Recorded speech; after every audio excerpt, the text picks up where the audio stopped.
We would like to welcome our debate candidates. We have Judith Flanagan Kennedy.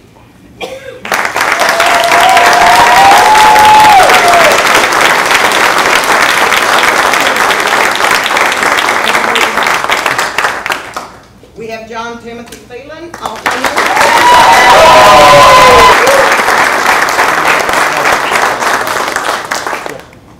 Okay, well, I am so happy to have so many of you here tonight. I'm pretty sure this is going to be an interesting evening. And I would like now to introduce our moderator and timekeeper, Tom Sheehan, who is one of our founding board members.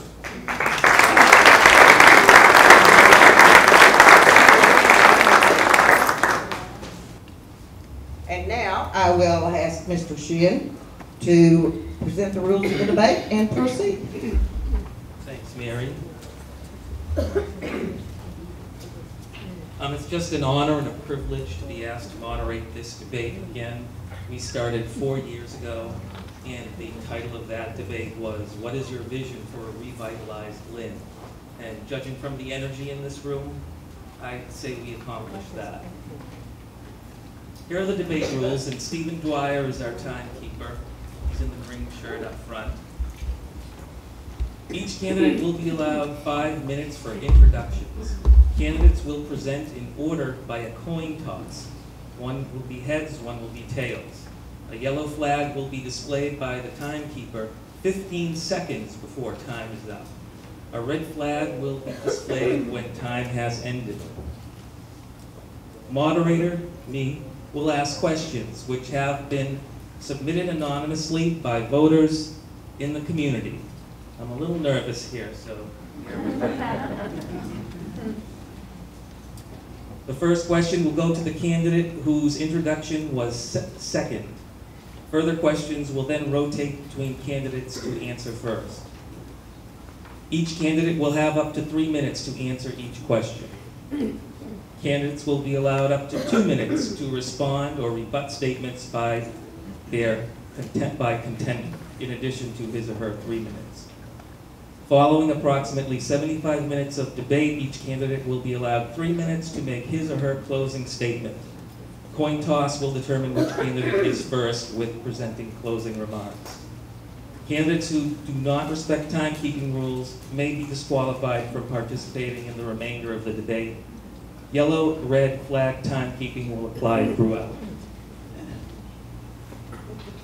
So I'd just like to remind everybody to turn off your cell phones or silence them and hold your applause to a minimum so the candidates can speak as much as possible.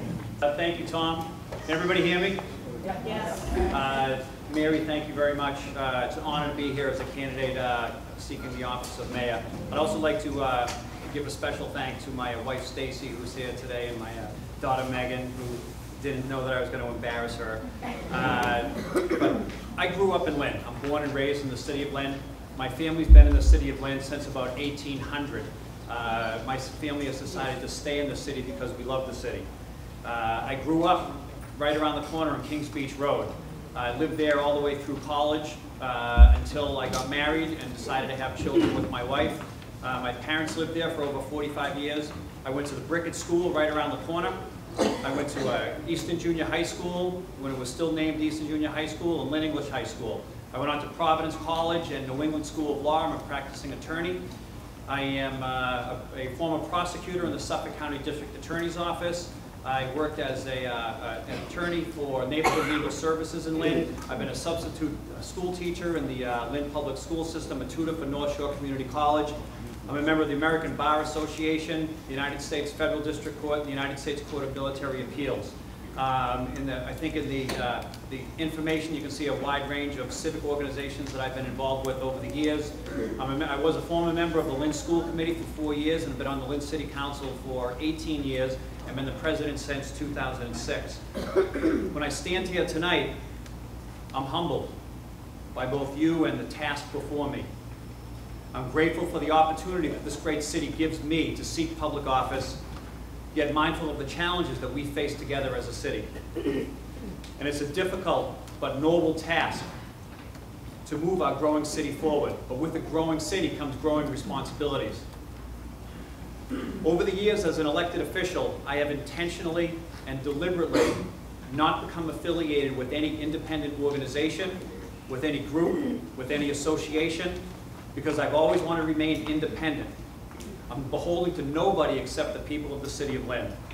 One of the most daunting tasks that any parent has is raising children. And when I raise my children, you try to teach them to make good choices. But regardless of what you tell them, they're exposed to outside elements. Riding the bus, going to school, playing soccer, other people's opinions. So you hope they make good choices of what you learn from. As an elected official, I practice what I preach. I've always chosen accomplishment over personal goals, integrity over political correctness, education over bureaucracy, and unity over division. I've held these principles dear to my heart since I've been a member of the school committee and city council. I have a lengthy record of being energetic and passionate, and one of accomplishment and commitment. In the 22 years I've been an elected official, I have never missed a regular school committee meeting or city council meeting. I read the newspaper a few months ago when I decided to seek office, and somebody said, was quoted in the newspaper saying, this race is going to be about the past accomplishment of the candidates. And I did what anybody would initially do, and I started making a list, going through all my background, what did I do, what did I not do. And I thought about it for a second, and I said, that's archaic thinking, that's old thinking. That's not the right way of thinking, because this race should not be about the past, it should be about the future. The future of our city, and who can and should lead us. Because the best way to create the future, or the best way to predict the future, is to create it. My mother once said to me, regardless of what people say, how many times they say it or how loud they say it, make sure it passes the eyeball test. Make sure that when your eyes are open, that you're truly seeing. And I see a city that I love, with potential, with a foundation in place, but still in first gear, when we should be in fourth gear. We have to stop patting ourselves on the back for our partial successes, or what we have now will be a fleeting glimpse of what should have been. I love the fact that we moved the power lines from the waterfront over 5 to 6 years ago, but nothing's happened since. So we have to ask the question, why? We need to be innovative and creative. We need to have a vision for the city. Not only do we want people to give them a reason to visit the city, make it a hip location, a cool spot to go, but we want to give them a reason to live here. I know that a lot of people have taken on this task before, but I am determined to make our city great and be the last one to do it. Thank you.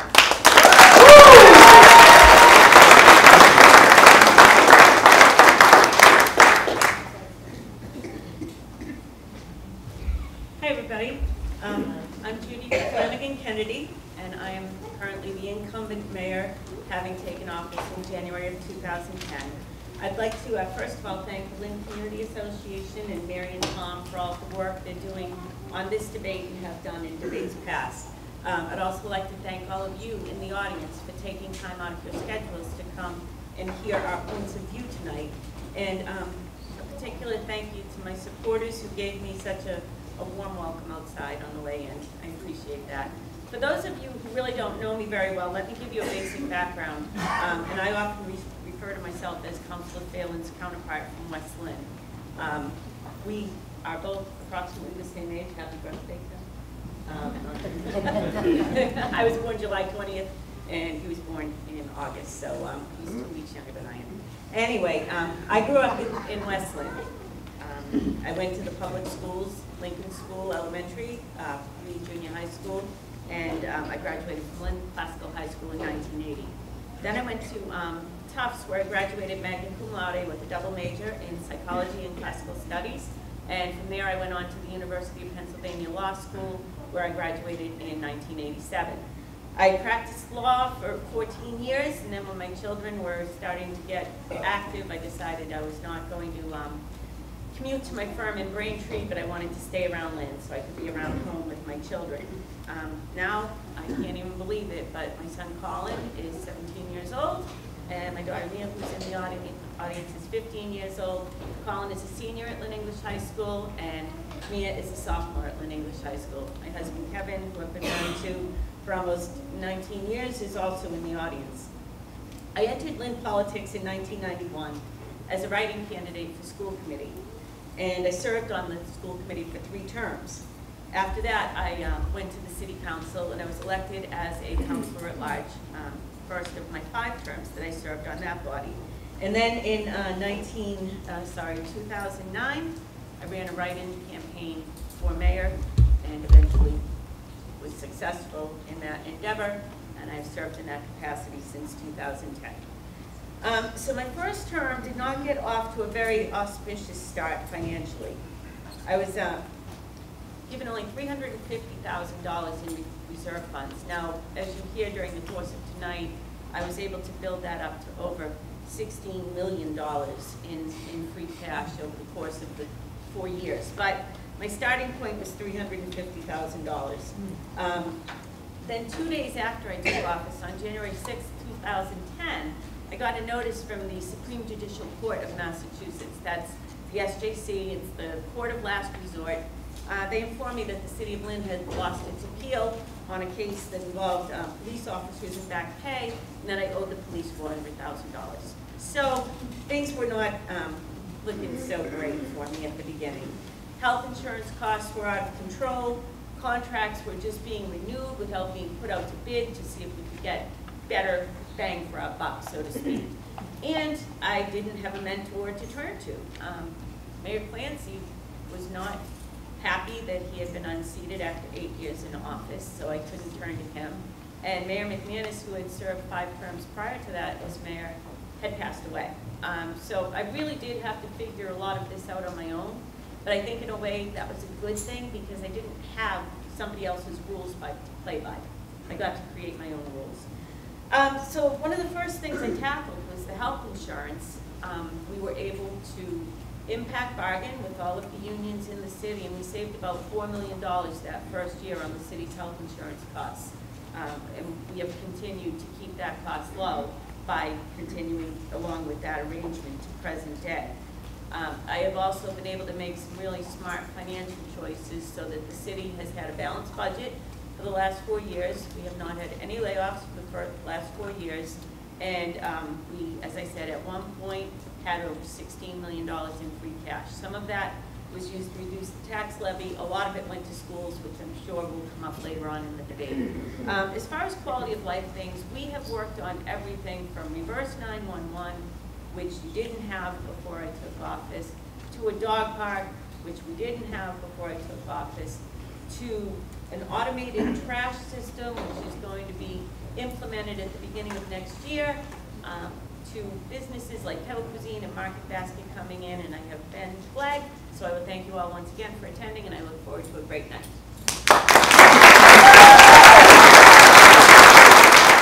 The first question will go to Mayor Kennedy first.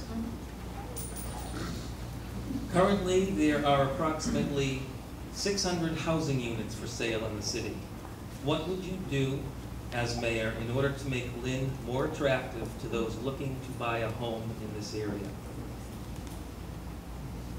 Well, I think we've already done a number of things to make Lynn more attractive. As I had mentioned, we already have the dog park there for people who like dogs. We have refurbished the Lynn Shore Drive area. The Walter J. Boverini walkway has been put in with mile markers and so forth. We have the splash pad at Flax Pond. We have just gotten a $400,000 grant to refurbish McManus Field over by Lynn Tech, and we're going to be adding a second splash pad over there. We have also gone and put in a new market basket, as many of you know, and that is something that had been lacking in the West Lynn area. We have also really boosted the auditorium as a place for Lynners and others to come and enjoy themselves for the evening. So we have air conditioning in there now, which enabled us to put the shows on for 12 months a year as opposed to the 8 months a year that we had prior to that. With regard to promoting the city directly, we've actually done 2 promo spots. that were aired nationally in one case and regionally in the other case. Chronicle came by and did a nice piece on the city of Lynn, showing how we had the woods, how we had some eccentric characters that lived here, how we had the beach, and really did a good job at buffing up the city's image a little bit. And we also paid for a show called Viewpoints with Terry Bradshaw. It's like a travelogue, and it's a 5-minute piece that was aired in 15 different markets nationally. It also showed Lynn in a very good light, and I think that makes us look more attractive to potential buyers in the city. And I think most importantly, I travel out throughout the region. I want to be an ambassador for the city of Lynn as well as the mayor. I like to tell people how nice it is to live here. I like to tell people it's one of the best kept secrets. We try to tell people that Lynn has a bad reputation in some spots because we want to keep it all to ourselves. But I think that over time, we have seen a number of people who are moving here because they want to live here, not because their families have lived here for generations. If you look at the downtown loft people, they have really been a stimulus toward this city and its residential vibrancy. Those people who have outgrown their lofts continue to stay in Lynn because they want to stay in Lynn. And I thank them for that. It has become a really integral part of the fabric of our community. And I think with word of mouth and sometimes word of Terry Bradshaw, we're able to get the word out that Lynn is a very good place to live, work, and raise a family. Thank you.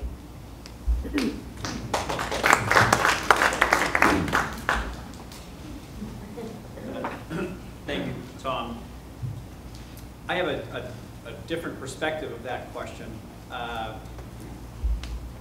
What I know, the people that I graduated high school with, when they were seeking a place to raise their family, and they were looking to buy a home, and they were driving from neighborhood to neighborhood, the first question that I asked, and the first question that they asked a young family, is how is the education in the city?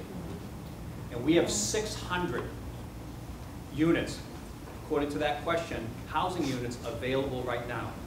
The backbone of any city is a city that has families stay generation after generation.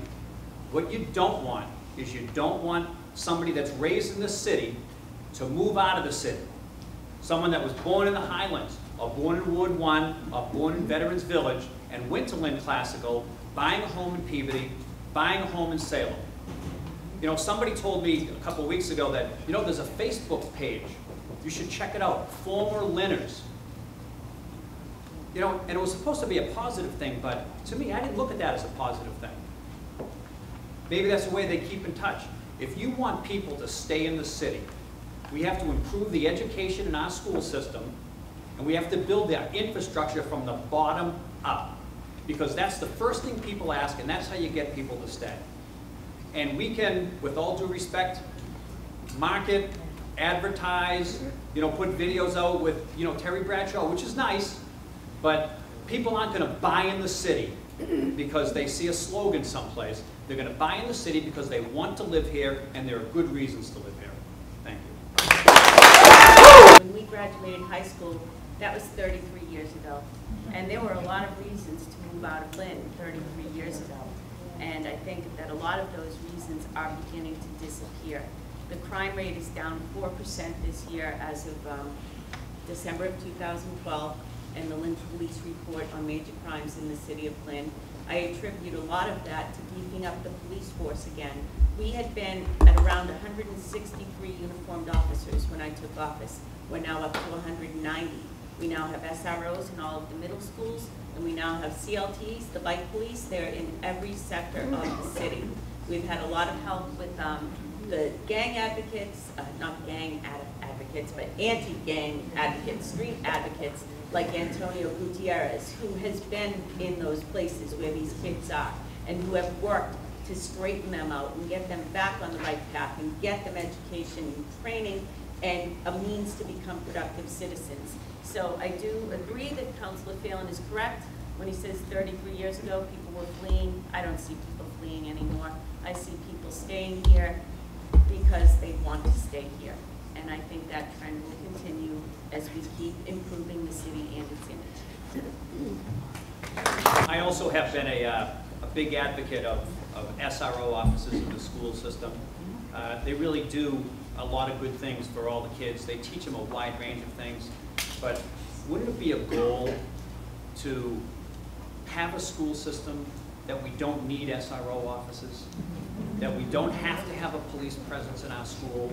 You know, well, they do provide a needed service, and they do a great job. I know a lot of them very well, and they're talented and they're needed. But we should set goals, long-range goals, so they're not just immediate fixes. And you know, and I think that's what we have to look at now. We can't, for generations, we've always looked at things on a 2-year or a 4-year or a 5-year projection, where we really need to, the leaders of the city have to look at it on a 5 or a 10 or a 15 or a 20-year projection, because rebuilding an infrastructure of any organization, of any city, of any municipality takes time. And it's done brick by brick, neighborhood by neighborhood, and you have to keep the neighborhood safe, and you have to keep people wanting to come to the city. Thank you. The next question will be answered by Councilor Phelan first, according to the rule. Question 2 is, looking back, what is one failure that you wish to have done differently, and what will you plan to do next about it or a similar situation? Just one?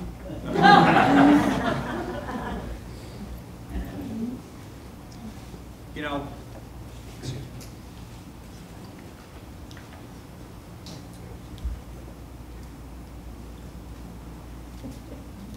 know, I think a city is like a sports team or a coach of a sports team.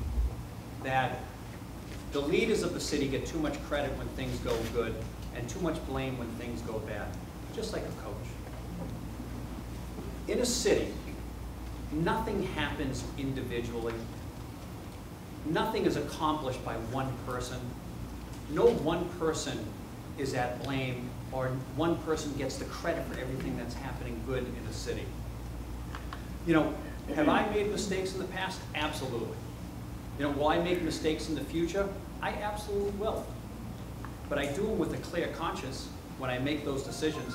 I make decisions that I think are in the best interest of the people. I'm not afraid to learn from my mistakes.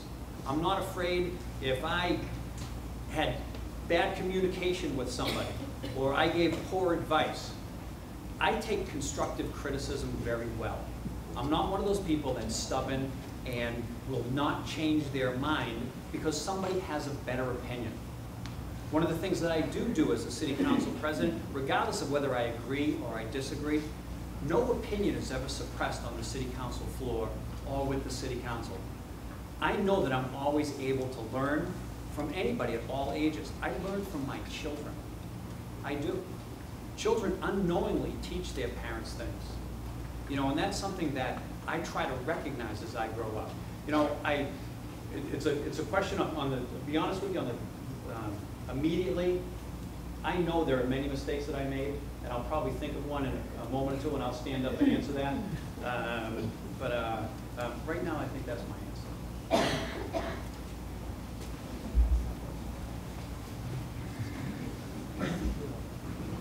I will cede whatever's left of my 3 minutes to Councilor Phelan so he can answer the question.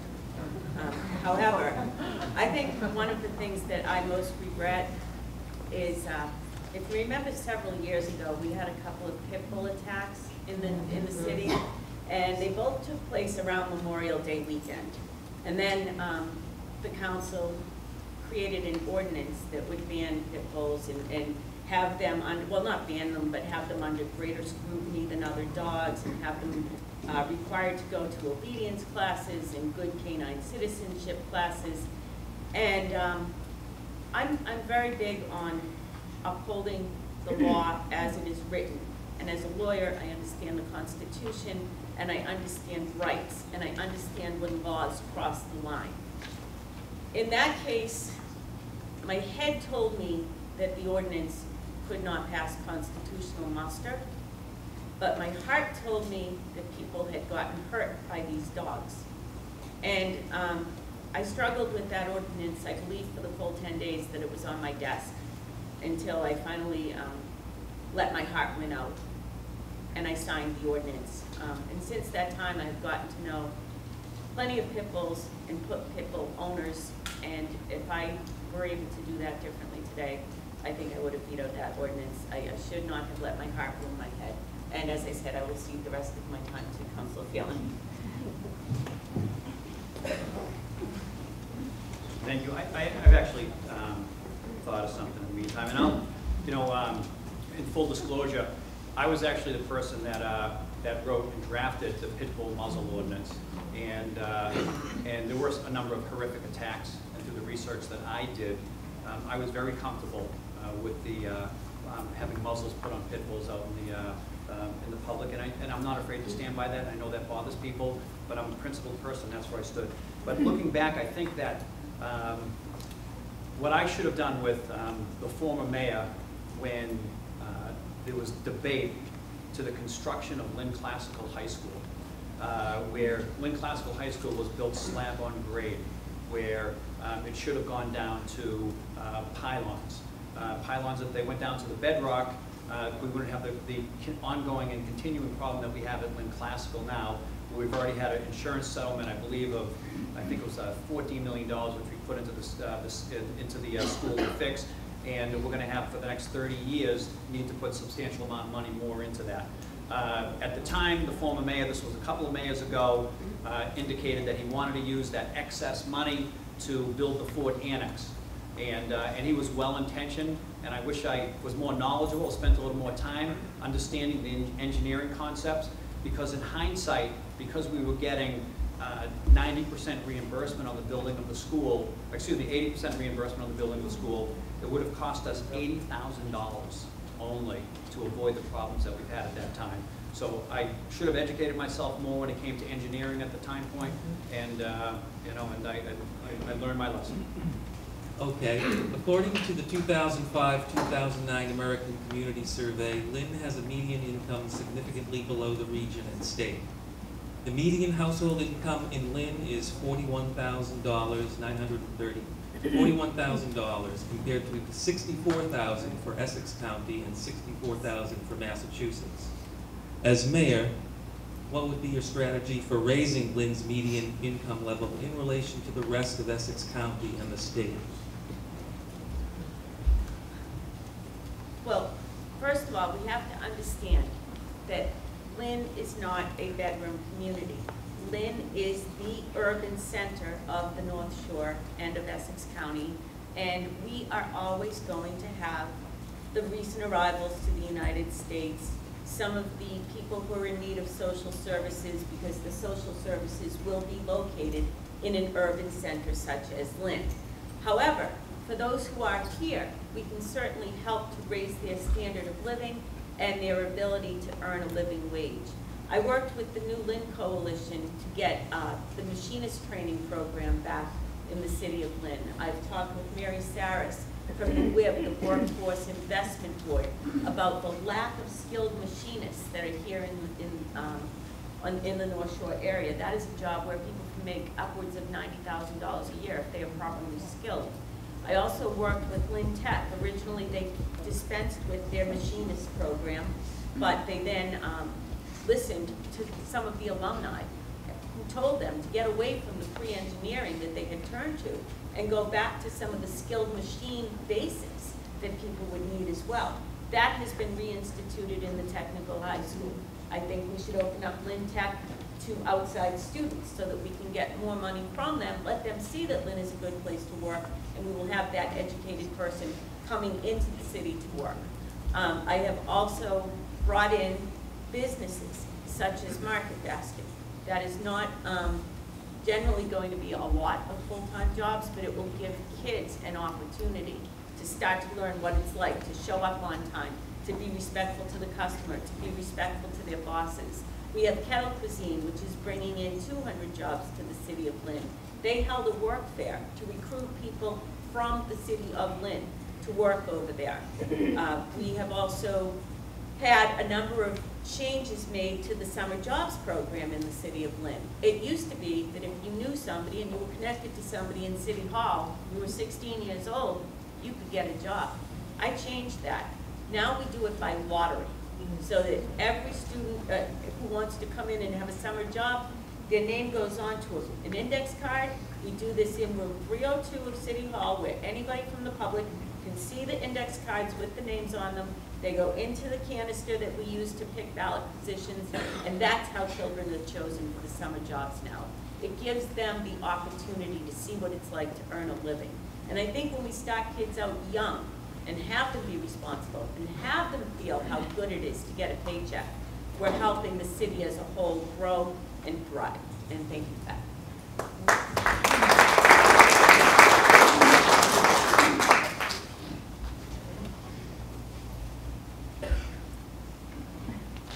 The city of Lynn, by statute, is called a gateway city. There are definitions that the legislature passed based upon population of your city and median income, whether or not it's underneath the state median income. And Lynn qualifies as a gateway city. As a gateway city, and the programs that they offer, they're substantial. The last time the city of Lynn obtained any type of gateway funds was in 2008 to do a Market Street corridor development idea. We've had that on the website. I looked at it today. Nothing's happened ever since. We've obtained nothing since. We haven't applied since. We haven't stepped forward since. What it does is it allows grants to come into the city to build certain level of housing, to create jobs in better areas, bring people into the city, and it's an opportunity that the city of Lynn right now is not at the table with. You know, I heard the new jobs coming in at Kettle Cuisine. One of the reasons Kettle Cuisine is coming in is because of the incentive that the city council passed on what's called a tax incremental financing agreement. And what that is, it enticed Kettle Cuisine to come to the city because the more money they put into their building, the more they put into their own infrastructure, and it's kind of a complicated formula, those capital expenditures reduce what they have to pay to us over a period of time. It was an incentive to get them here. Another incentive to get them here, the city council adopted what's called 43D. What 43, Mass General Law 43D is, it is a expedited permitting process that is available with the state that will allow a business to come into the city. It will mandate that the city increases the time period to build something, and at the same time it triggers the state to increase their time period, reduce the time period to get permits. So people aren't paying out capital expenditures for their businesses, losing money and waiting for permitting to take place. Is it great that jobs are coming into the city with Kettle Cuisine? Yes. Is that an individual, did one individual actually make that happen in the city of Lynn? The answer is no. But we have to work collectively as a team. We have to be aggressive. We have to see what's out there. We have to have the energy and the passion to go out and get there. And there are many things that are out to get there. We have the Seaport Advisory Council in Boston. We're not members. Seaport Advisory Council has the mayors of Fall River, Salem, Gloucester, New Bedford, but not Lynn. We're not at the table. The only money we've ever received is from Senator McGee when the Transportation Committee from the Seaport Advisory Council from the ferry. It's another opportunity that is there for us if we have the energy and the time to do it. Thank you. What Councilor Phelan says is correct about a TIF. TIFs have to originate and be approved by the Lynn City Council. But if it weren't for the work of Jim Cowdell, our Economic Development Director, Jamie Marsh, our Community Development Director, and myself, having several meetings with not only the owner of the Norelco building, but the executives of Kettle Cuisine, there wouldn't have been a company to give a TIF to. We really wooed them to the city of Lynn. With regard to the Gateway Cities grants, I'm aware of the Gateway Cities grants, but unfortunately, a lot of these grants come with an obligation for matching funds. And some of those are commitments over several years.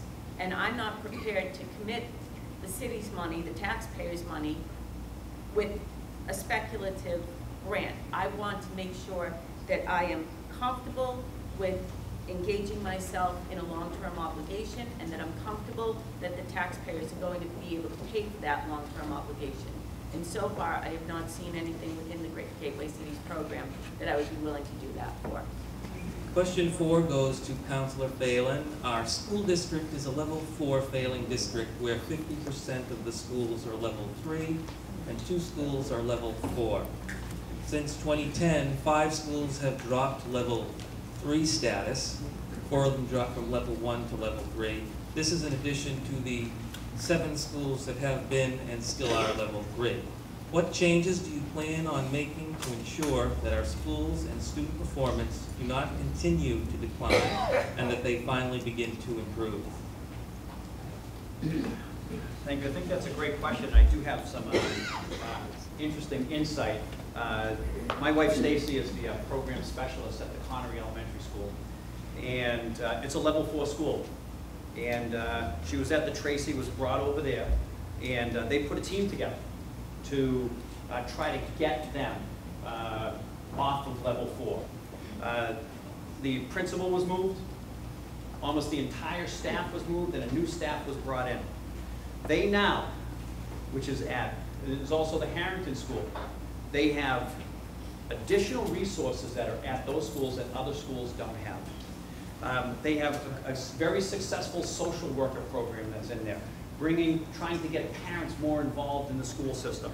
They have, parent liaisons, that are paraprofessional levels that speak different languages, Spanish. We should have somebody a parent liaison who speaks Spanish in every single school in the city if you want to improve performance and improve parental involvement. They have a great resource with the Lynn Community Health Center where they're bringing in health services to the school to actually improve. They have steadily increased, and they're waiting for their scores right now, and all signs are good that they're going to be getting off. However, that's one particular school.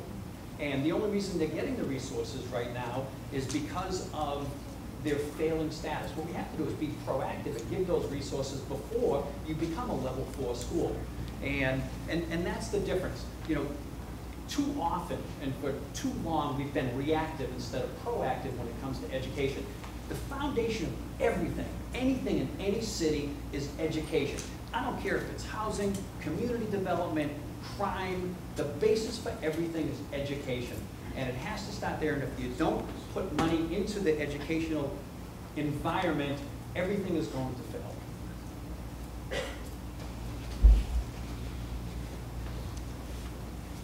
First of all, I'd like to point out something about the way that the state classifies level 1 through level 4 schools. They changed that calculation last year, and it has actually hurt places like the city of Lynn. It uses a number of different factors in a matrix, and those factors are assigned points, 25 points, 50 points, 75 points, and so forth. And if a school does not maintain a certain level or does not improve by a certain level, it's going to affect the school's level according to the state's website. So I'll give you an example. I know many of you have heard about the unaccompanied minors. We now have 93 children. They're mostly 17 or 18 years old. They do not have formal education past the 3rd grade.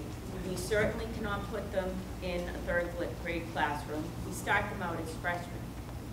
A lot of these people are not really children, but they're young men and women.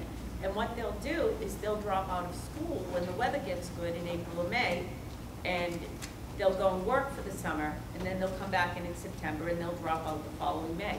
What that does to our city's grade mix is it affects the dropout rate tremendously, because you show this large number of people dropping out.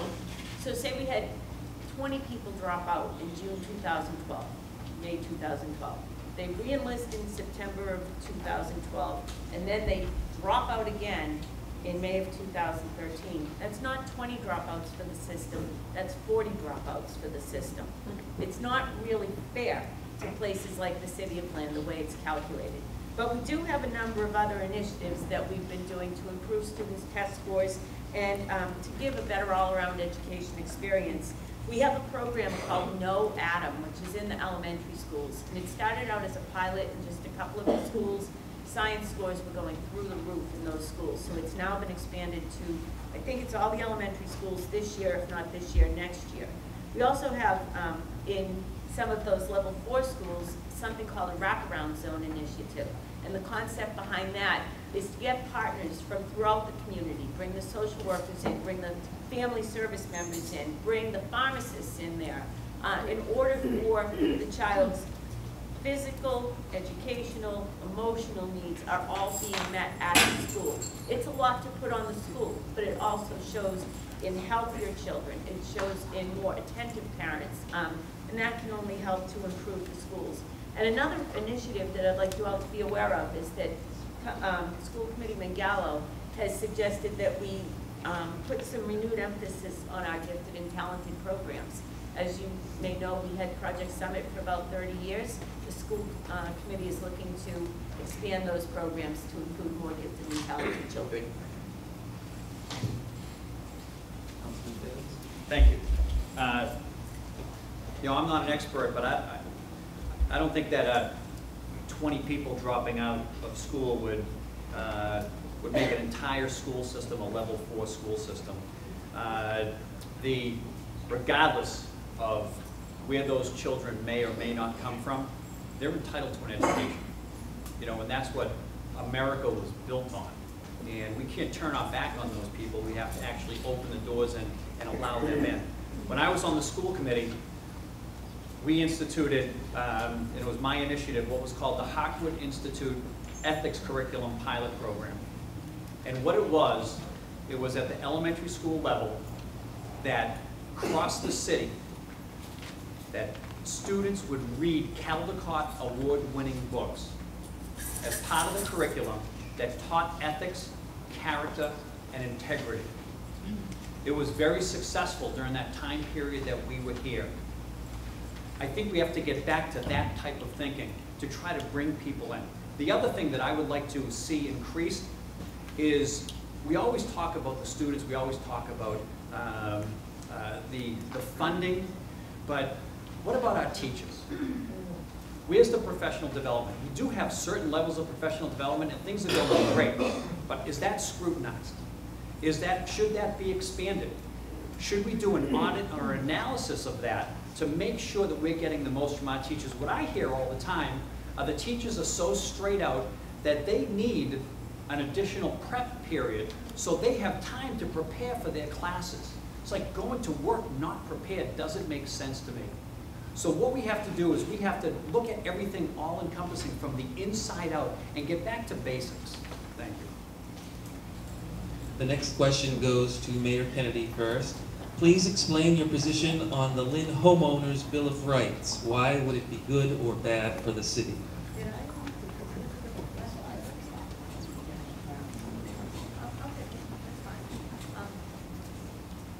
Well, as many of you know, the Homeowners Bill of Rights became a hot topic of conversation several months back. And what it proposed to do was to have lenders in Lynn who had homeowners that were facing foreclosure be compelled to attend mediation sessions face-to-face unless that was waived mutually by the parties in order to avert foreclosures. That may have been a good idea years ago. As of this past spring, we only had 10 foreclosure situations that were still pending in the city of Lynn. And in fact, I just heard a news report that the foreclosures in Massachusetts are down to the lowest level since they began tracking it in 2006. So I don't really think it's necessary, but even so, I vetoed that. And I'm glad I vetoed it. I don't think it's the city's position to be creating a layer of bureaucracy, in effect, that banks have to follow to do business here in the city of Lynn.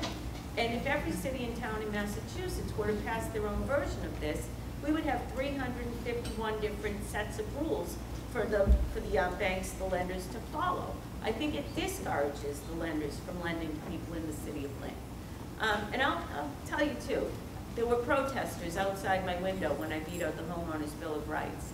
and 3 of them gave their names to the newspapers. Well, I went to SalemDeeds.com so I could look up their housing history to see what had happened. These people, two out of the 3, I'm not sure about the third one, they would buy a house with no money down. Several months later, they would go and refinance the house for its increased value amount, full amount, pull the equity out of the house. Based on the pictures I could see, I don't think they were putting it into improving the house. Then they would refinance again until the housing bubble burst and the home values plummeted and they were stuck with $400,000 worth of debt on a house that was now worth $290,000. I don't think the homeowner's Bill of Rights is going to save people. I think financial education is going to save people. You don't buy a car if you don't know how to drive, and you don't buy a house if you think you're going to use it as an ATM. It doesn't work that way. And we do have programs in the city of Lynn. We have first-time home buyer programs that are offered by Housing Authority and Neighborhood Development. As I said, United Way was offering financial education to people who wanted to know how to better balance their finances and their income. And we have also had some savings programs where people who are in public housing are able to put aside a bit of their rent each month until they get a down payment for a home. That's the way to go, not to burden the banks.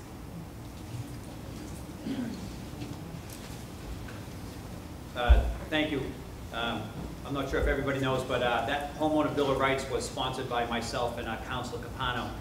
And I just have to respectfully disagree with Her Honor on the 10 foreclosures in the city, because Lynn United for Change has a different number when it comes to that. And what happened is, you know, it's an easy argument to say, oh, the guy just took out a high mortgage and was a deadbeat and didn't want to pay it, and that's not the case. What happens in the real world is people lose their jobs. People get sick. People get cancer. People don't have the ability to pay anymore. So what happened were these Lynn homeowners would be calling their bank, Wells Fargo out in Idaho, the Bank of America out in California, to try to see if they could modify their loan, or at least talk to them. They could never get anybody to talk to them. Or they would say something, they would get a letter that said something else, they would try to reach the 800 number, it'd take them 45 minutes to get through, and they'd get somebody else, they have no information about that. And when I went to a Lynn United for Change meeting and saw 75 people in the process of losing their homes, who have lost their homes, who are fighting for their homes, and the despair on their faces, I thought it was something good to do. And what does it do? All it does is it forces the bank to sit face to face, a decision maker, and talk to somebody, just to mediate. It doesn't force them to do anything. It doesn't force them to modify the loan. It doesn't. What it does do, somebody who would have a loan of $250,000, they would want to refi for $230,000, see if they could modify down. The banks would ultimately say no, and then they'd sell the house for $120,000 to make their assets look bigger. The Register of Deeds decided that he won't record a foreclosure deed unless it has a certificate of compliance of mediation in the city of Lynn. The federal government wouldn't address the issue. The state government wouldn't address the issue. So we took it amongst ourselves to do it. There is no cost to the city. The mediation fee is paid for by the bank. We exempted the local banks because they had so few mortgages that they weren't part of the problem. But we also required the big banks, if they did foreclose on somebody, to put up a $10,000 bond, because there are dozens of houses across this city that are vacant. Nobody is living there. They're crime infested. People are breaking into them. They're ruining neighborhoods. They're stealing copper pipes. This now gives us the ability to address that. It is a win-win for everybody, and I'm glad that we overrode the veto. Thank you. Hold your applause, please. No. Just like to respond briefly. The American Arbitration Association decided that it was not going to get involved in these mediations. They saw potential disaster in these mediations. And I wonder, when that $1,500 bank fee is charged, who ends up paying for it ultimately? Because the bank once they foreclose, can assess fees and costs to the homeowner as an additional part of their debt. Secondly, it is untrue that nobody was doing anything about this. The Massachusetts State Legislature enacted a session law in 2012 that required a committee of 13 people to come together. They were members of the Mass Banking Commission. There were real estate people. There were banking people. There were mortgage originators. And there were legislators who were brought together to discuss exactly these types of remedies. So it was not a question of waiting for the federal government to do something or waiting for the state government to do something. The state government is doing something. And I think it was really premature for the city of Lynn to jump in and try to impose their will on a group of people that have to do business throughout the state and throughout the country. And just one last thing, when somebody signs on the dotted line, they're entering into a valid contract. I just don't think it's right for a government agency to insert itself into what is a valid contract between two people who are legally valid to enter into that contract. Answer this one first. Referring to the regionalization of emergency dispatch call centers, Lynn Police Association President William Sharp wrote, "The development of Lynn as a regional partner truly does call into question the efficacy of an anachronistic policy that restricts rather than expands the diversity of persons and skills that will be needed to meet the new demands placed on the city. How successful has the residency requirement been at doing what it was designed to do? How would you handle its enforcement or conversely its dismantling?" No, that was complicated. Well, let's go with the short version. How successful has the residency requirement been at doing what it was designed to do? How would you handle its enforcement or conversely its dismantling? You know, I'm a firm believer in the law, and in the past, the Lynn City Charter said residency is a requirement for city employees. There were a lot of issues that arose with inequitable enforcement. Some appear to be valid.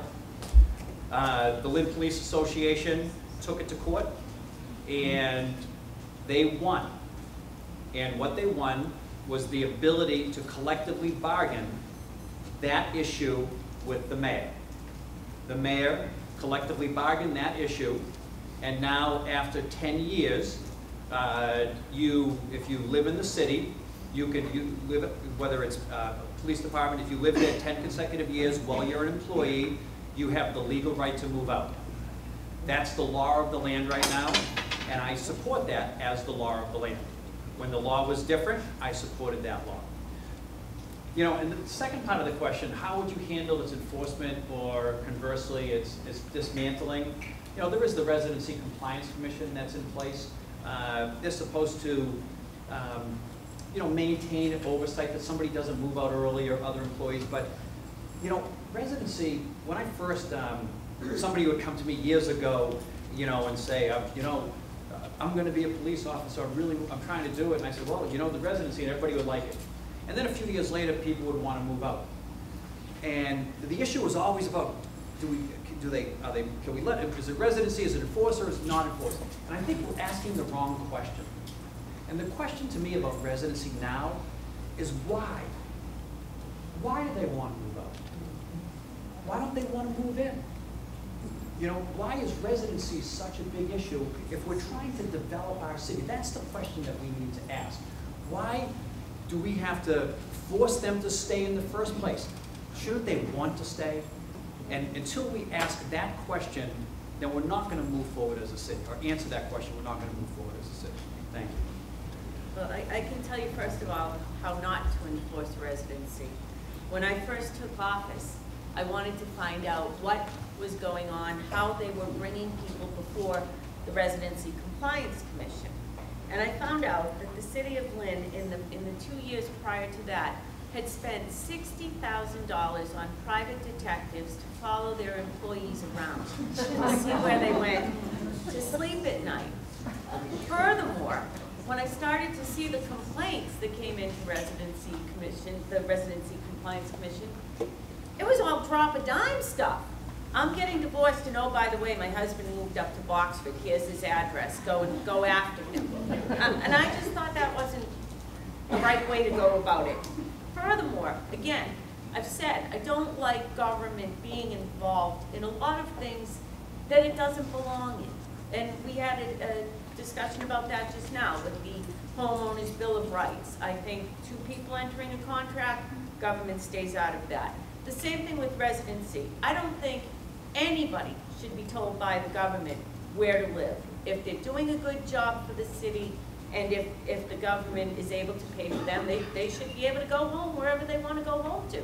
As long as they live, the statutory requirement in Massachusetts is 15 miles as the crow flies, so that people can get here in the event of a huge emergency where we needed to bring all personnel in. And as far as why people wouldn't want to live in the city, most people do. There have been very few people who have gone. Some of them went to their parents' home outside of the city. That was their reason for leaving. There have been a number of reasons why people have left, but only a very few have left. But I can tell you, speaking to a number of police officers, they want to bring their kids to the park. And they go to the park and there's some thug that they had just arrested the week before. Or they're going grocery shopping and somebody's following them up and down the aisles because they recognize them. There are some people who would prefer not to be living in the city where they are enforcing the law. And I think that's entirely understandable. So for whatever reasons people have, I do agree with Councilor Phelan. We want to make this city a place where people want to stay. And I can tell you from the number of police officers and firefighters that I've spoken to since they've been granted this limited exemption from residency, most of them aren't going anywhere. And that's a good thing, but at least they have the choice now and it's not government imposing its will on them. Next question goes to Mayor Kennedy first. Why are so many properties like 99 Chatham allowed to fester for so long? And what would you do to dramatically decrease the time it takes to address these blights on the neighborhood? That one's wrong. I really can't answer why it took so long, but I can tell you what we have done to correct it and what we are doing in the future to have a little better enforcement on things like code violations. This year, in the ISD, the Department of Inspectional Services Department's budget, we added money for an additional inspector because we right now have just 3 building inspectors and they can't be everywhere all the time. So we do have another another part-time inspector that's going to be able to go out and get these properties and identify them and bring them up to code. I think part of this actually leads into the rodent problem that we have as well. So if you want me to veer off in that direction, we can do that because it does all come down to having people out there on the streets and proactively looking for the problems that we have in the city and taking care of them. We've also changed the protocol in the way that we approach these problem properties, which in the past involved the extermination person going out with the inspector, and then both of them staying there even while the exterminator had to fix the problem if it was identified, and then they would both move on to the next property on the list. And what we've done now to make this work more efficiently is to have the inspector go out first. It's all done by computer now.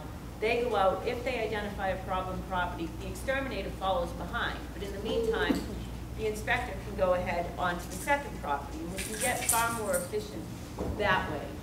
Secondly, we've been trying to educate the public because very often we don't have a rat problem, we have a people problem. People don't know how to dispose of their trash properly. So several years ago, we had trash containers at cost that were put out by Lynn Lumber in order to have them be steel corrugated so that the rats couldn't go through them and they would have proper covers on them. We've also been in discussions with Waste Management to start an automated trash collection program. That should be announced. I'm hoping by the next debate I'll be able to announce more details on it. But if the contract, right now, as it is proposed, is signed, we're going to have 54-gallon trash containers given to every residence in the city of Lynn, and 96-gallon recycling containers given to every residence in the city of Lynn for free, and have the automated trucks coming by and picking them up. We started this a couple of years ago as a pilot program in the Ward 1 area. It was a huge success, and we're looking forward to expanding it for the whole city.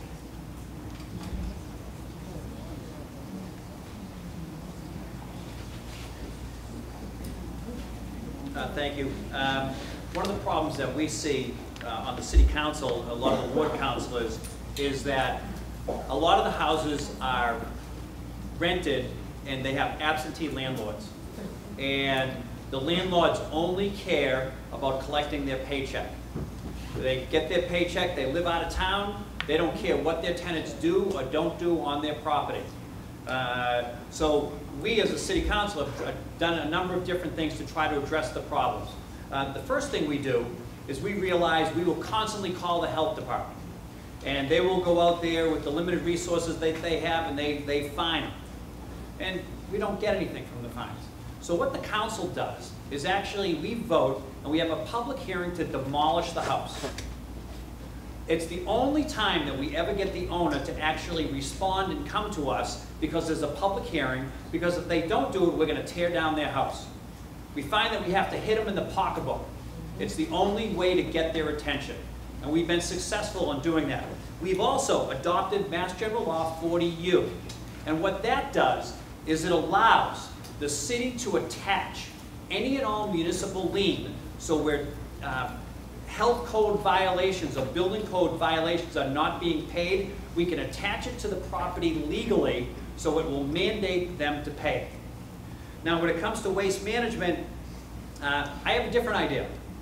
You know, I know that the city council, the chairman of the ordinance committee is really interested in the waste management contract and what is or isn't happening. The last time we heard, there was a cost going to be associated with delivering of those barrels. What I think we should do, because that's a tough thing for waste management to come up with, I think we need to expand our regionalization in that particular area, so we negotiate that contract that's going to expire in 2014 with a city like Salem, so that we can reduce our costs and we can hold waste management accountable to provide these barrels. It's when you start on a service like that, when you start expanding, the costs are going to naturally reduce. And what happens is you pay by the tonnage and what type of tonnage that they take at the Resco plant. And if it's recycling or other type of garbage, the last time we did this, we were able to, years ago, we were able to include condominium trash pickup on 6 units and under that never happened in the past by expanding the service and reducing the cost at the same time. And I think we need to be creative, start thinking out of the box, because that's the direction that we need to go. I'll just give you a little more information on the proposed contract. Right now, there would be a $350,000 signing bonus to the city of Lynn for signing. I can guarantee you that if this contract is signed, and I don't make a whole lot of promises, but I will promise you, nobody will pay a dime for their initial set of recycling container and trash container. They will be provided for free. And secondly, with this new contract proposal, our cost will go down in the first year. Furthermore, the tonnage tipping fee that we pay to the incinerator plant will be reduced from $74.50, where it is right now, to $66. I've already approved it. It is now being reviewed by the law department, and once it's approved, we will have the contract signed. We'll be able to launch this program. They need about 6 to 8 months to educate people on how the automated system works and so forth, but by the spring of 2014, we'll be seeing automated trash pickup in the city of Lynn. Okay, then we'll go on to the next question. Question number 8. We'll go to Councilor Phelan. How will you convince a weary populace to approve the $17 million bond to fund the construction of Marshall? Well, I wish it was a $17 million bond. It's not going to be a $17 million bond. I'm in favor of building a new Marshall Middle School. I'm going to come right out and say that. However, that's not the cost. The MSBA is going to reimburse 80% on the first, on $275 per square foot. That's what they reimburse 80% on. However, the cost of the school is going to be $375 per square foot. That does not include costs that are not part of education, land acquisition, landscaping, things like that are not part of it. But is the school needed? Yes. It will increase property values? Yes, it will. In the long run, by the time the K1, 2, and 3 right now get to middle school, there's going to be 1,000 extra people, 1,000 extra students, I should say, at that level. However, they're in year, I believe, 4, 5, and 6, we're going to be reducing or eliminating some in bonded indebtedness now so that that number will come down. But the bond is probably going to be somewhere in the vicinity of $35 to $40 million as to what we are going to have to pay. I know recently I read an email and I talked to Peter Karen, the acting CFO, and he told me it's not going to cost anything to the city. And I said, well, how is that true? And he said, how it works actually is you can't expand, you just can't raise taxes over Proposition 2.5. You just can't do it. So what happens is we acquire that debt, and that debt comes out of the same pool of resources that we have, so it really comes from someplace else. You have to reduce what that number is someplace else. What we should do is, because the school is going to take a period of time to build, what we do is we don't bond it all at the same time. We incrementally bond it. We bond it, what do we need for the first 2 years? What do we need for years 3 and 4 to get that done? So that the impact is small. That way, if we eliminate that other bonded indebtedness, the cost to the taxpayer is going to be next to nothing. But it is a service, it is something that we need in this city, and it's something that, that I totally support.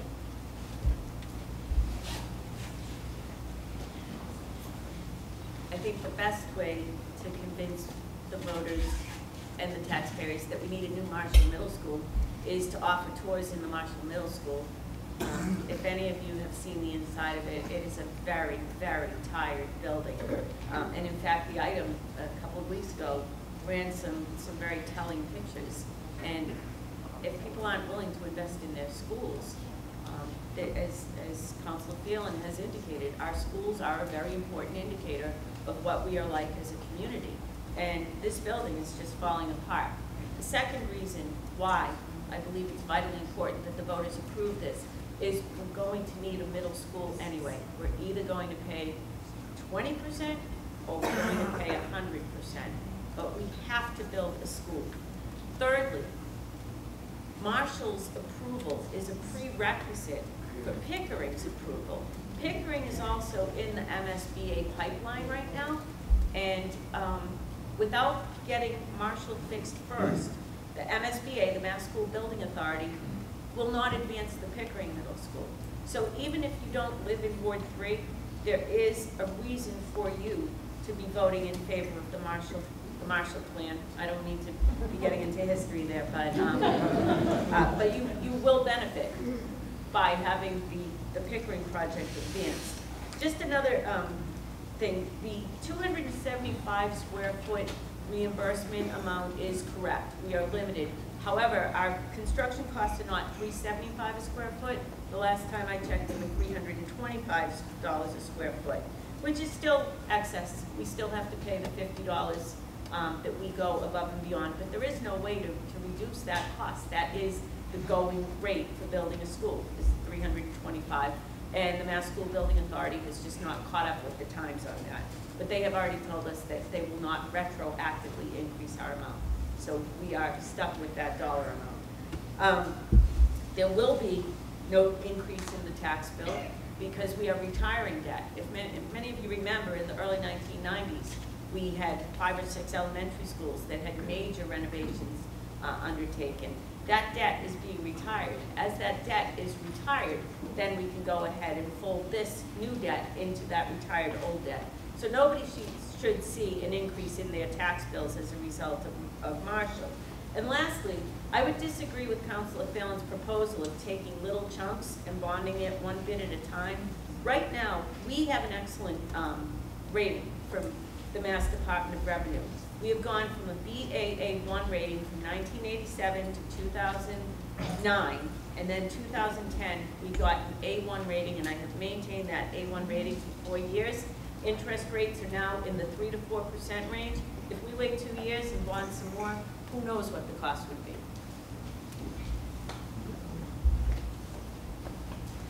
Okay, the next question is a follow-up question. Assume that the bond doesn't get approved. Given the average age of the city's other school buildings and the need for more space to accommodate a growing student population, what would you do? And this one goes to Mayor Kennedy first. Well, I believe there is a provision where we can have a reconsideration vote. We would have to put it to the voters again. And we are trying very hard.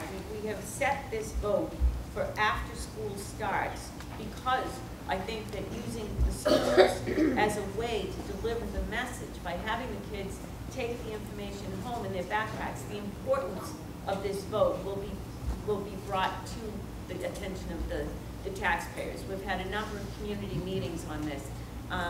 The school has to be built. As I said before, if we don't pay 20%, we're going to be paying 100%. So we're hammering that message home right now. If it doesn't get through on September 17th, I think the next thing we do is have a second vote to see if we can change the results of that one. Maybe our information, assuming this scenario wasn't thorough enough, maybe we didn't give people enough of convincing that we have to do this. However, if that second vote were not to pass, we would have to find a way to buy a school. We have to. There is no space available. We've looked at vacant buildings like the St. Patrick's School over in West Lynn. We've looked at St. Michael's Hall. We've looked at the Blood Building. There's nothing that we can convert into a school right now. There has to be a new building built. And really, it would be a catastrophic event for the city's finances to have to take on the full cost of an $85 million school. We have to do it, but certainly would have to bond a lot more money for a much longer term, and the city would have to get voter approval for the bonding of the $85 million. So it really would put us in a bind if the vote were not successful. But if we have to keep educating children in that environment at Marshall Middle School, and don't forget, by extension, that would mean Pickering Middle School as well, we'd be doing our children a great disservice. So please, I take this opportunity right now to tell you, please, please vote in favor of this bond. It will not result in an increase in your tax bill, but it will result in our children having a new, modern, safe, state-of-the-art school in which to do their middle school years. Thank you. I think I've spoken with pretty much every member of the City Council and the majority of the school committee, and almost every candidate on this particular issue. We're seeking any office, and to a person, everybody appears to be in favor of building the new Marshall Middle School. There's no contingency plan. There's none in place right now. Absolutely none. On top of that, move away from the educational side. If we don't approve it, we, everybody here, are now going to own a new, undeveloped, contaminated site on Brookline Street. So it gets worse. So we have to not only do that, we have to approve it, but we also, if you take it a step further, what's our plan for the existing Marshall? What are we going to do with that? Is it going to be a vacant building? It's a horrific building right now, but we have to have a plan in place for that if it does pass as well. We have to, the school, the vision for the school and the long-range plan for the school is exceptional. It's a great thing to do. But what about the other thing? We need to have the same vision someplace else. Thank you. The land is not contaminated. In the city of Lynn, which was a factory town, we had tanneries, we had shoe factories, we have had a number of industrial businesses located here in the city. You're never going to find virgin soil in the city of Lynn. It's just not going to happen. But what is over on the Brookline Street site that Councilor Phelan is referring to is some minor, shallow contamination of petroleum-based products.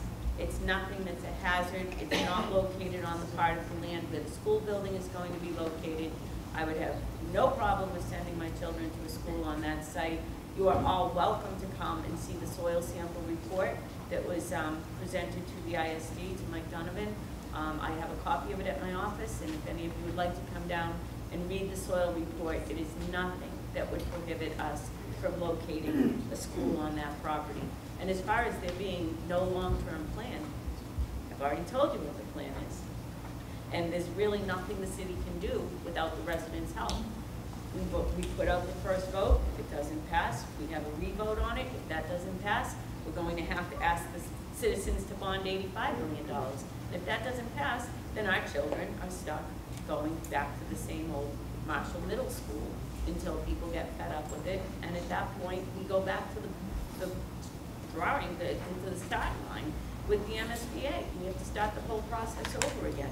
Now, we do have a 25-year plan that Rick Starboard, actually one of the school committee members, has offered to carry forward. And what they are looking at on that subcommittee of the school committee is to have Marshall, followed by Pickering, followed by Cobbett and Tracy, because it does take years to get through the MSBA, but we are being proactive with a 25-year plan to have 4 new schools in Lynn by 25 years from now.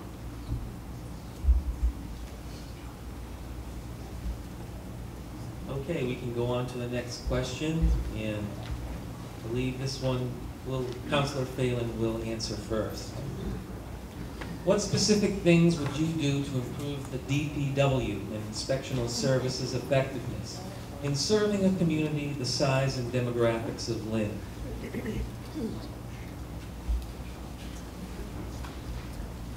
I think inspectional services does a good job. There's been a lot of talk on the city council needing more employees at DPW. People get frustrated when their particular neighborhoods aren't kept up, when they're paying a certain amount of taxes, and taxes are high in a certain amount of areas, and that frustration is legitimate. It's valid. The snow plowing this past year, I still hear about the snow plowing this past year, and what frustrates me, I know that everybody is talking about having a long-range capital plan on buying new snowplow equipment, but the city just signed a contract. We rent 5 pieces of equipment every single year for 4 months at $32,000 per piece, and we've been doing it forever. It's not working. After the 4 months go by, they go back to whoever we rented them from, then they come back and they break down all the time. Instead of renting and spending that much money year in and year out on these large pieces of equipment, we should buy them. We should buy them. It'll pay for itself over a period of time as long as you do the financing right. And I think that would go a long way to alleviating a lot of the issues going on. With the snowstorms, I think that what we need also is we need the Water and Sewer Commission to commit to allowing us to use their big equipment at the height of the storm, which is not happening now. We'll use the big equipment at the very end of the storm when we're desperate and begging for that. But we need to have that interagency communication improve so that we're not faced with situations that we've had in the past. Thank you.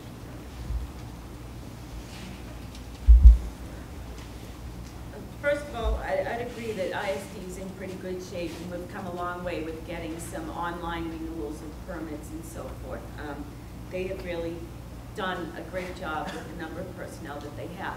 Now, I've been hearing a lot of criticism about the DPW and my handling of the employees and so forth. So I went back to the budgets from FY10 to FY14.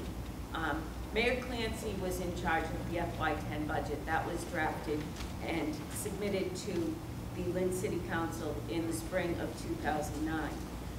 The number of employees in the DPW for each of those 5 fiscal years that I just mentioned were as follows: 46, 46, 45, 45, and this year I have 47 full-time employees committed to the DPW. So actually that number is now higher than it has been in the past 5 years. With regard to the equipment and why we rent instead of own, it's very expensive equipment. Hundreds of thousands of dollars for some of the bigger pieces. And in fact, I did allow Jake Baker, our former DPW commissioner, to spend $350,000 in some new equipment just to get the ball rolling. I asked our acting DPW commissioner to give me a list of what she needs for equipment, $3.1 million.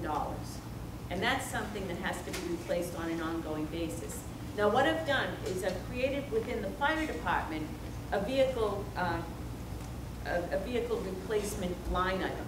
So we never have to scrounge up money. And we do a 3-year lease to own on the major pieces of equipment. And since I've been here, we've gotten a ladder 3, a engine 3, a ladder 2, and a new ambulance. And we never have to find that money because it's always recurring as a line item in the budget. What I would like to do with the DPW is to set up the same type of recurring line item. So what I have asked the acting commissioner to do is prioritize these 32 pieces of equipment that she's looking for, and we will start to do a replacement. Some of the bigger pieces of equipment will have a useful life that's longer than some of the pickup trucks, the light pickup trucks and so forth. In fact, many of you may not be aware, but you know the grader that you see going around the city during snowstorms, especially up in the Highlands, it's that great big piece of equipment. It was built in 1962, and it's still going. So some of that equipment is very expensive, but it will last a long time once we get on that schedule. And then with respect to Councilor Phelan's suggestion of interagency agreements on the plowing, I've already talked with Dan O'Neill last week at the Water and Sewer Commission about just that very topic, and I expect that we'll see greater cooperation from the Lynn Water and Sewer Commission in coming storms. Thank you very much.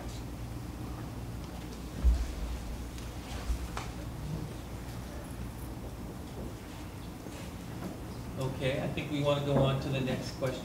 I'm sorry. In the beginning of fiscal year 2010, which was money carried over from the prior administration, I voted in favor of a new, I think, brand spanking new 100-foot ladder truck. I do think what would help, however, is that the commissioner of the DPW left in March of 2012. We have had an acting commissioner who has since retired. And now the only thing we have with the DPW is an acting associate commissioner. So for years gone by, we had a commissioner and 2 associate commissioners. We have 2 positions that are vacant and 1 acting commissioner who's a very nice person and has a lot of talent, but she's learning on the job. So I think those positions are vital to make sure that we have in place so that when we're faced with issues that are going on in the city, in the summer, where you have to be repairing the roads now and addressing the issues for the winter, so that we're not faced with some of the problems that we have in the past. I've had 3 rounds of interviews so far and 3 rounds of solicitations for DPW commissioners, and have not found a suitable candidate yet. We have not given up. We have another candidate coming in next week for an interview, and we do have 2 permanent associate commissioners right now, 1 person who's acting as a commissioner. So there is that 1 vacancy, and that vacancy, as I said, we're looking to interview a candidate next week. Next question, question number 11. Mayor Kennedy will answer this one first. Would you support a city ordinance similar to the proposed Massachusetts Trust Act that would make it clear that local police role in local law enforcement and not enforcing federal civil immigration policy?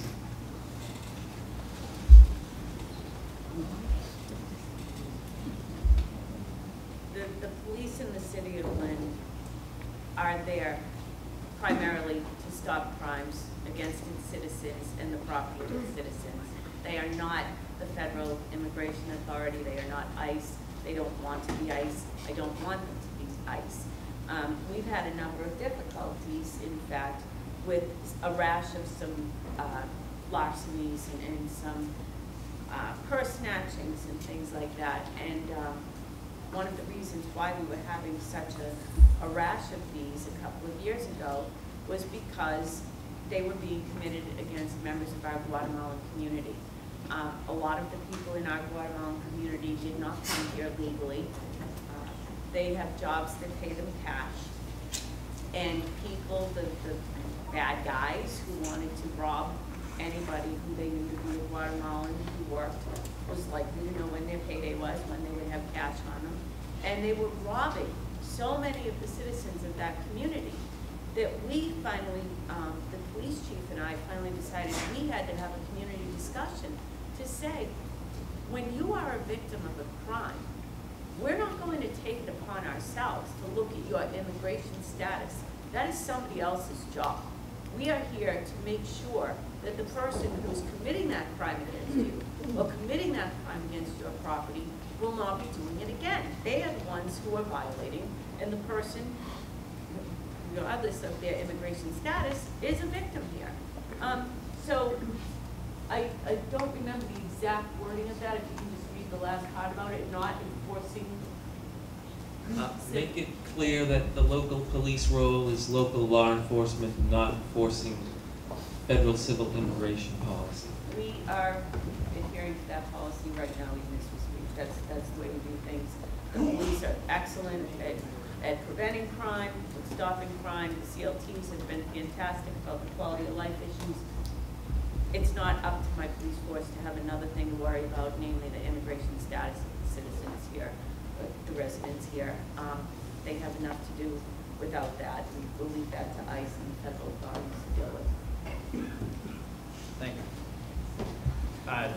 you. Answering it directly, an ordinance wouldn't have any impact on a federal law. The concern, what the Massachusetts Trust Act does, is it's trying to, in a sense, ask the state to bypass the enforcement of the federal law that Kevin Coppinger is mandated to enforce. And the concern of the local community is racial profiling. Somebody who is driving down the street, not doing anything wrong, who happens to be undocumented, getting pulled over because he's racially profiled, and then reported to ICE, and then all these horror stories occur that he's being deported because he didn't have his license. And somebody said to me, they said, that's wrong. So this is a learning curve for me. So I investigated. I met with Kevin Coppinger. I met with some community leaders. And what the chief of police said to me, he said, what we do is if we arrest somebody and we fingerprint them, and usually if you're arrested and fingerprinted, it is for a crime that is serious, then we send your information to ICE. However, if we pull you over, you don't have a driver's license, that you're not reported to ICE. You're not deported for running a stop sign or a red light. The issue here comes down to racial profiling. One of the frustrating things, one of the things I've done over the years is I've coached soccer, and through the years, both boys and girls teams, I've become friends with a lot of different people and with different nationalities.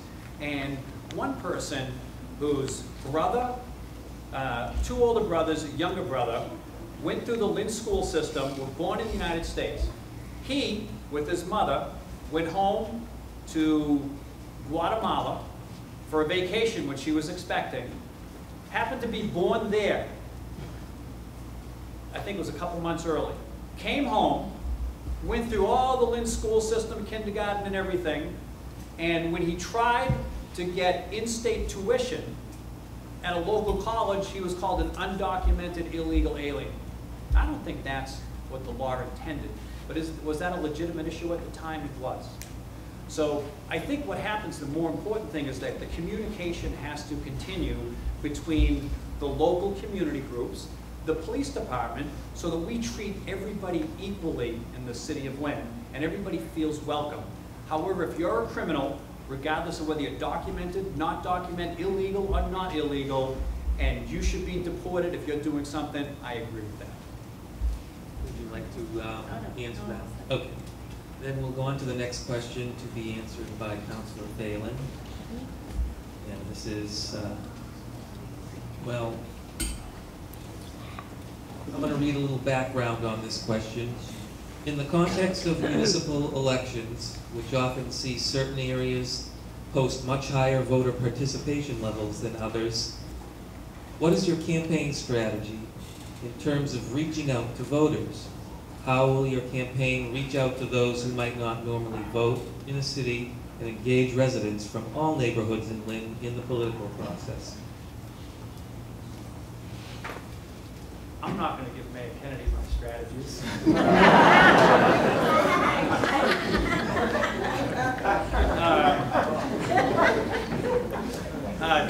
My strategy is, and what I do, and and I've been doing it for a couple of months, and I've always done this. I knock doors. I knock doors everywhere. Whether people are registered to vote, not registered to vote, you hear things from people, you get ideas from people, they pass word on to somebody else. They enlighten you. They educate you as to what's going on, because whether I'm the city council president, a neighbor, or the mayor, I represent that person. So that's how I reach out. People do it different ways, different strategies, but I think face-to-face communication is the best way to do it. Thank you.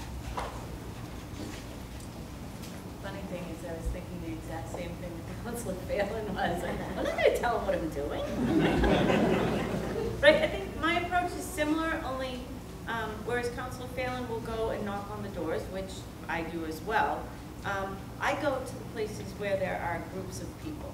I think so many of you have seen me at numerous city events, not just during the past 4 years, but during the last 20 years. I mean, I'm always at some Little League field, or over at a ribbon cutting for somebody, or over at some awards night, or in the schools to congratulate the reader leaders at a particular school. I like to get out and meet the people. And I like to show them that I'm a real person, because a lot of times the image of mayor is not the same as the person who is the mayor. A lot of people will exalt somebody in a position like that. I mean, it was so crazy the first couple of weeks after I was elected. People asking for my autograph, people wanting to stop on the street and take pictures with me, and I was up on Facebook, tagged everywhere, I don't know. It was, but the advantage to being a people person and getting out to all of these events is you get to know people. So I would call it more of a soft sell, that I can casually tell people what I think about the events that are going on in the city without having to go up and read some prepared statement about this is what I have done and this is what I am going to do. Just the idea of being out and about and getting to know the community has been so very valuable to me. And as always, I've always run a really grassroots, low-budget campaign. I intend to do the same thing this time. I remember one time after I had gotten elected for councilor at large, there was a Lynn Cam personality named Joe Spina. I'm sure some of you have seen him on the City Voice, and he says, hey, let's call that Councilor Flanagan and have her come down and talk. And then he says, Councilor Flanagan, if you're out there, come on down to the studio. And then he looks right in the camera and he says, she's not going to pay for the gas to come down here. So the low budget approach is going to continue.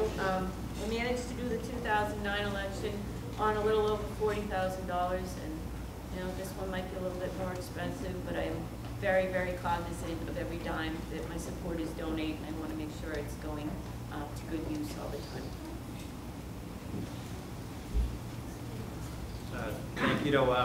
The mayor reminded me of something when she said, when she became mayor, that people would ask her for her autograph. I distinctly remember when I first became the council president, I came home and I told my wife, who was in bed, she rolled over and said, "Make sure you put the trash out." And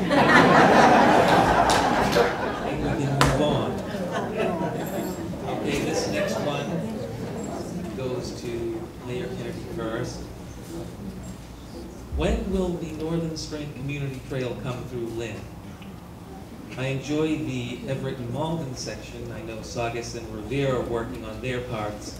When can we expect Lynn to get on board? Well, I've said this before.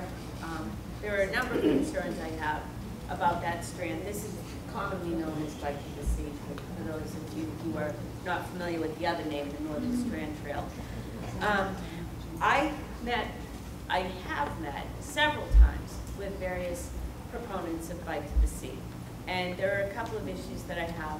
One is that I had my law office review the MBTA lease that would have to be executed in order for us to prepare that pathway. The law department did not advise us to sign it. They were worried about the cost of liability, the cost of maintenance, the absence of lights, the absence of security on that trail.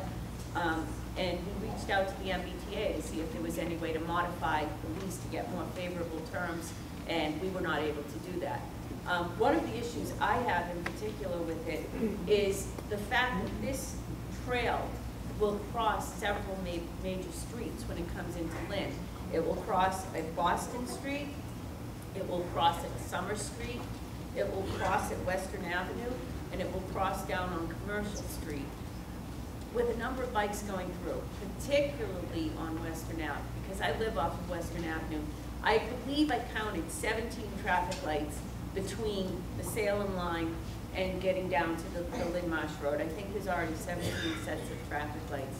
I'm just concerned with GE right there, peak times such as 3 o'clock in the afternoon or 7 o'clock in the morning, if we're gonna have bikes coming through, the traffic is going to end up being quite a mess. I agree with it in concept, and I have told the people from Bike to the Sea that I have not completely ruled it out, but I'd like to see a little more concrete information before I'm going to commit to something like that. Who's going to clean it up? I mean, we already have 158 miles of road in the city of Lynn that the DPW has to take care of. Am I going to give them another 4-mile bike trail to take care of? Right now, I'm not so sure that I would like to do that. If I can find other ways, if I can find a way of mandating some volunteers to do it, if I could get the DPW to sign off on having some of our volunteers from the senior tax abatement program that we've instituted, if they could take care of the trails, then I'd take another look at it.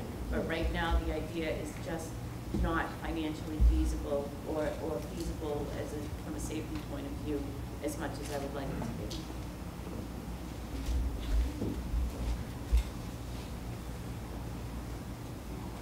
I will sign the agreement for Bike to the Sea. My philosophy is, you're walking down a sidewalk, you're walking down any street, you can get hurt on city property, and that liability is still going to be there. I've met with them a number of times, and I say to myself, why does it work? Why does it work in Revere? Why does it work in other municipalities, but for whatever reason it doesn't work in Lynn? I've always had the philosophy that don't tell me why we can't get something done. Tell me how we can. Let's not just say no and wait and hope we get something done, but how do we do it? There are different levels of this program. It's not tar and pavement at the very beginning. There's like a compact that goes down. There are a number of different ways to do it. What they want is they want the concept, and they want the belief, and they want the idea to be there and commit to that. And that's the first step, because if you don't believe it can happen, it's not going to happen.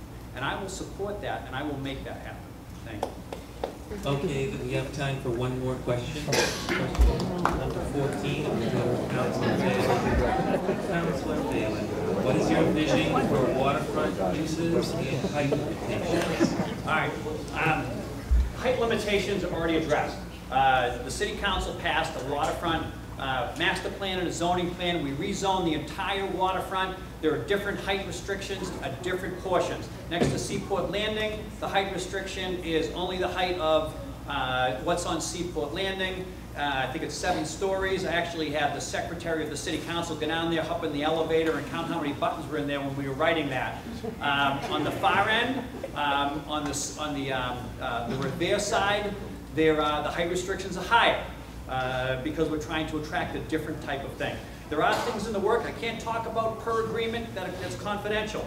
However, besides that, I say to myself, everyone's hoping that we have a hotel or a community down there, and you want all that stuff to happen, and you hope it's going to happen. But what can we do in the short time, or the little periods, the smaller things to attract people?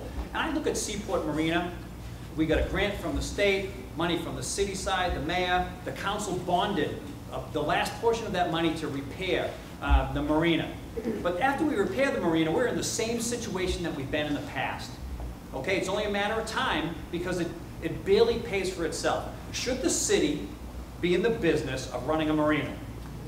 We decided a few years ago, 10 years ago, when we cleaned up Gannon Golf Course, that we shouldn't be running a golf course by ourselves, and that has moved in a great direction. I don't think so. But what can we do on top of that? Why does Swampscott and Marblehead and Salem have kayak classes and sailboat classes and rowing classes on their waterfront, but we don't do that in the city of Lynn? We have to expand. Why don't we have down there bike rentals? Why don't we bring in the waterfront? I love the fact that we do the Thursday concerts. Why don't we have jazz festivals? We have the Newport Jazz Festival down there. If we're looking to make our city something new and creative, we have to think out of the box and push it a little further. Let's have a film office, an arts office. Salem has a film office to attract people. We wait for people to come to us. Hey, we're going to give you some money to film a film in Lynn. That's great. But we need to think out of the box. We need to do things that we've never done before, so that we can expand on the foundation that we have. And that's the type of innovation and energy and excitement that I'm hoping to bring to the mayor's office. Thank you.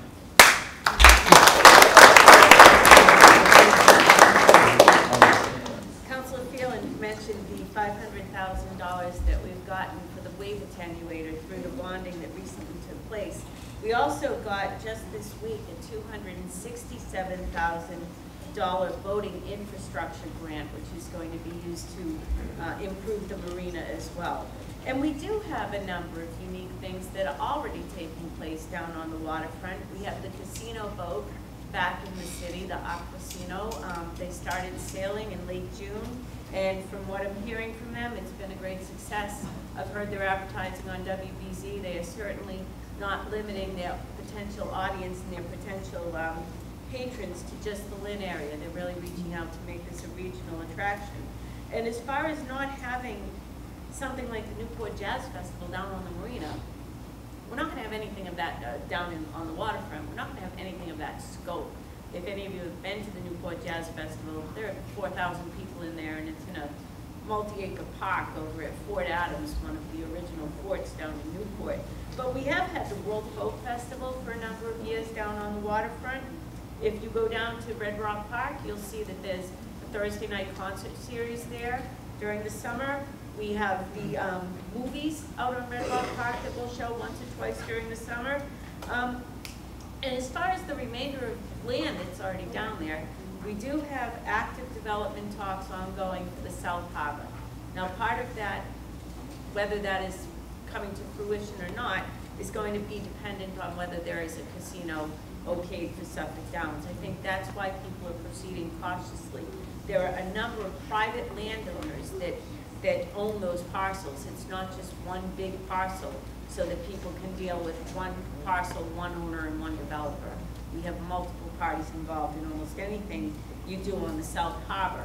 Further up the harbor, at the Beacon Chevrolet site, we have been working actively through the Economic Development Office with our state delegation, with the state of Massachusetts, in order to effectuate one last piece of the puzzle up there.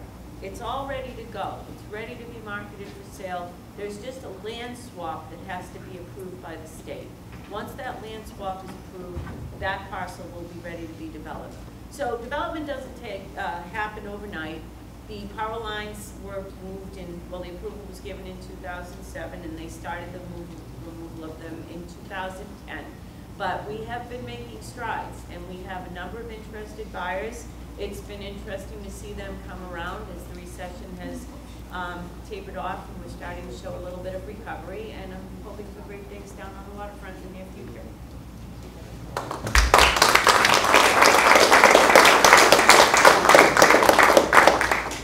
You know, just staying focused on the waterfront, you know, we have the GE gear plant that was demolished that's down there, that there's some huge vacant parcel on the other side that could, you know, we should be actively engaged in talks to move the Walmart from one side of the street to the other side if we're trying to develop the waterfront. Why does the city have an abandoned car lot in the middle of the waterfront and we're trying to attract people to the waterfront? It just doesn't make sense to me. It's you know, counterintuitive to what we're trying to do. Beacon Chevrolet site has been undeveloped for as long as I can remember. Nobody is pushing that forward, and we need to push it forward. You know, I love the fact that Aquasino is here. That's great. Horizon's Edge was here, you know, 4.5 years ago. You know, it's okay, that's great. Horizon's Edge was great. Aquasino was great. You know, it just seems for every Demici's Bakery and Rossetti's that come into town, we're losing Lynn Lumber, we're losing Johnny's Food Master, we're losing Blockbuster Video, we're losing Tello's. You know, that's what's frustrating to me. It seems like we're playing, and we can't do that, or we're not going to move forward. We have to have all of those places need to stay so that they want to be in Lynn so we can really expand. Thank you.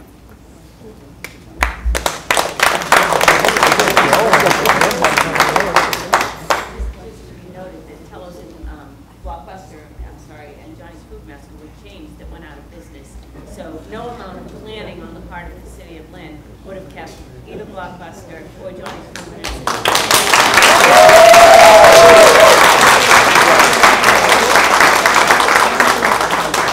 Lastly, with respect to the auto auction, I was one of the people who agreed to re-site the auto auction over there because I didn't believe that was going to be one of the sites that would be the first, the prime site, the anchor site that would be used for the waterfront, and we're better off having a business in there bringing in tax revenue than letting that property sit vacant, waiting for the right development to come there. And one other thing, on the auto auction site, we have actually had preliminary talks with somebody who has developed 7 hotels in the greater Boston area. It's all very preliminary right now, and I'm not one of those people who wants to announce things before they're pretty concrete. But I don't want anybody to think that we're just sitting on our hands waiting for developers to come to us. We are out actively recruiting, and we do have somebody who has expressed an interest in that particular site, as well as on the South Harbor site and as well as the Beacon Chevrolet site. So it's coming together. It takes time, but all of those are in the works, and I expect them to continue, and we will see development down there.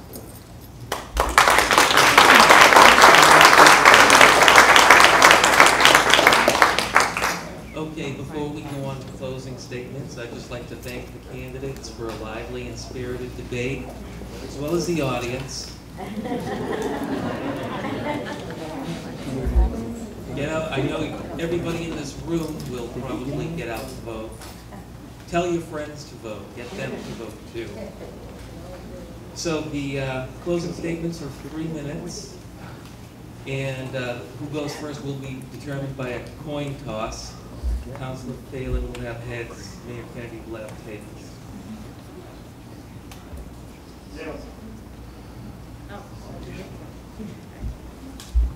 Well, first of all, thank you for being an attentive and enthusiastic audience tonight.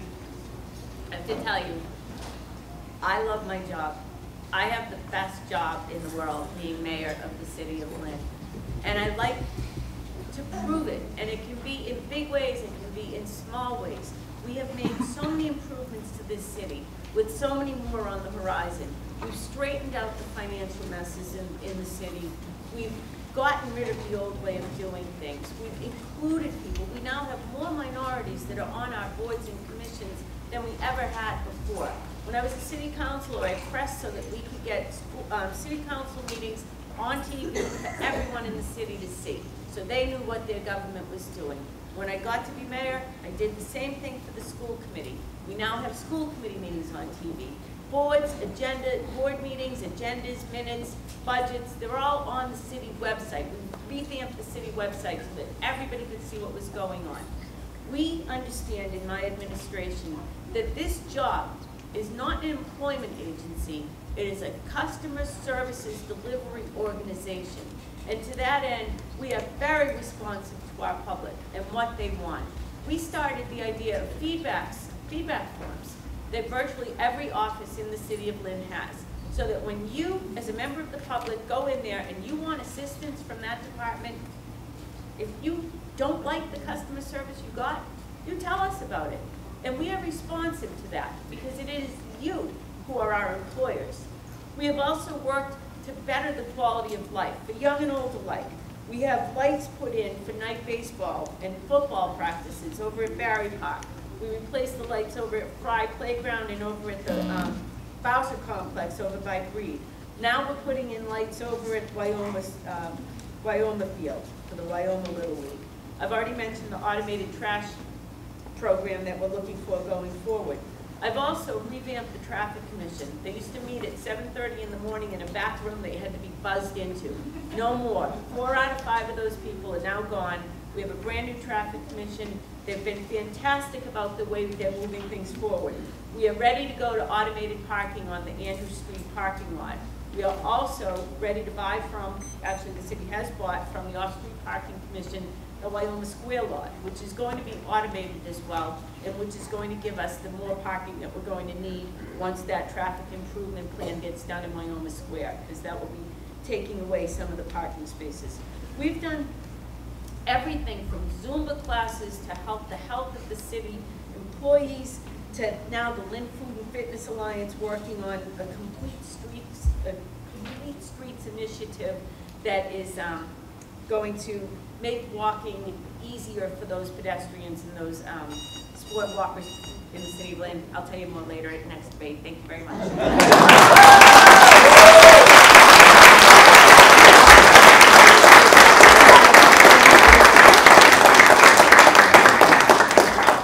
Everybody, the Lynn Community Association.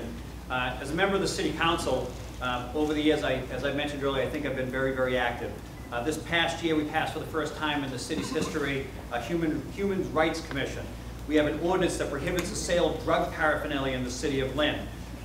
We have the Homeowners Bill of Rights, passed an ordinance that prohibits strip clubs from locating in the city of Lynn, which never before was in the city.